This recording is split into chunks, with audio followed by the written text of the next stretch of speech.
પકડાઈ છે, શું વિગત, કેવી રીતે માહિતી ધ્યાનમાં આવી, કયા કલમો હેઠળ ગુનો દાખલ થયો, શું કાર્યવાહી? જી, હવે સમગ્ર જે બનાવ છે એમાં નરોડા પોલીસ સ્ટેશનમાં જે છે આખી ગુનો જે નોંધાયેલો છે બીએનએસની અલગ અલગ કલમો આધારે, એમાં શરૂઆતમાં જે છે નરોડા પોલીસ સ્ટેશનમાં અરજદાર હતા ડૉક્ટર શ્રીનિવાસ કરીને, જે એચડીએફસી એર્ગો વતી પોલિસીનું કામ કરતા હતા. એમને જે છે અરજીઓ કરેલી પોલીસ સ્ટેશનમાં, અને એ અરજીની તપાસ દરમિયાનમાં ખરેખર જે અરજીમાં જે એમના આક્ષેપો હતા એ આક્ષેપોમાં સત્યતા જણાતા એમના જે છે ફરિયાદ આપેલી, અને સમગ્ર જે ઘટના છે એ એક ડુપ્લિકેટ જે ડૉક્ટર કહી શકાય, ધર્મેન્દ્ર ઉપર સંજય પટેલ કરીને, એને આખી 3 star hospital ICU and trauma centre નામની એક આખી જે છે ઊભી કરેલી, અને એમાં એ અલગ અલગ આ રીતે દર્દીઓની સારવાર કરતા અને એમની દર્દીઓ પાસેથી પૈસા પણ લેતા, અને એમને એ સારવારના અલગ અલગ જે છે આ રીતે પોલિસીઓ માં રજૂ કરી અને મેડિક્લેમ માટે પણ એ ફાઇલ તૈયાર કરીને આપતા. અને આ સમગ્ર જે ઘટનામાં આપણે જોવા જઈએ તો એમને જે અત્યાર સુધી 2,08,672 રૂપિયાની જે મેડિક્લેમ માટેની એમને જે ફાઇલિંગ કરેલું પોલિસી માટે એચડીએફસી એર્ગોમાં, એમાં જે એમને જે ડોક્યુમેન્ટ્સ આપેલા એ તમામ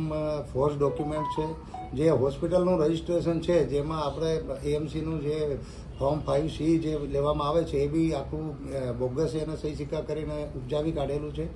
અને એ સિવાય બી જે ડૉક્ટરોના નામે એમને જે સારવારના જે બિલો બતાવેલા કે જે સર્ટી આપેલા એ ડૉક્ટરો બી આખા જે છે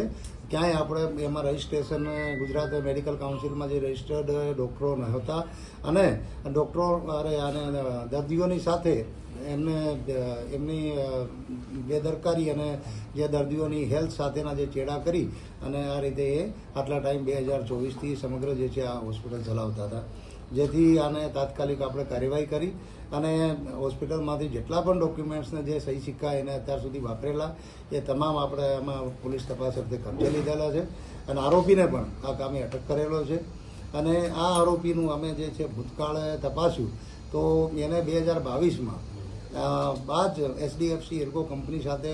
આ રીતની જ પોલિસીઓએ કરાવી નવરંગવાવ પોલીસ સ્ટેશનમાં પણ એક ગુનો નોંધાયેલાનું ધ્યાને આવેલ છે. અત્યારે સમગ્ર જે છે, અને અત્યારે આરોપી હાલમાં જે છે અમારી પોલીસ કસ્ટડીમાં છે. અને આમાં વધારે આ સિવાય જે અત્યારે જે એચડીએફસી એર્ગો સાથે જે છેતરપિંડી કરી છે, અલગ અલગ પોલિસીઓ બનાવીને અને જે અમુક દર્દીઓની હેલ્થ સાથે જે ચેડા કરેલા છે,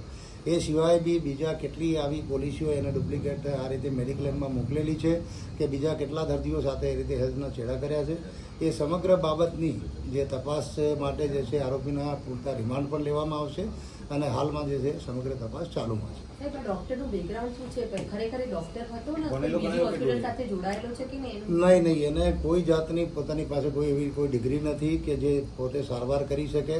અને અગાઉ મેં કીધું એમ આ જ રીતે એને નવરંગપુરામાં બી આ રીતે એક ડુપ્લિકેટ હોસ્પિટલ આખી ઊભી કરી અને આ રીતે એચડીએફસી એર્ગોની સાથે છેતરપિંડીનો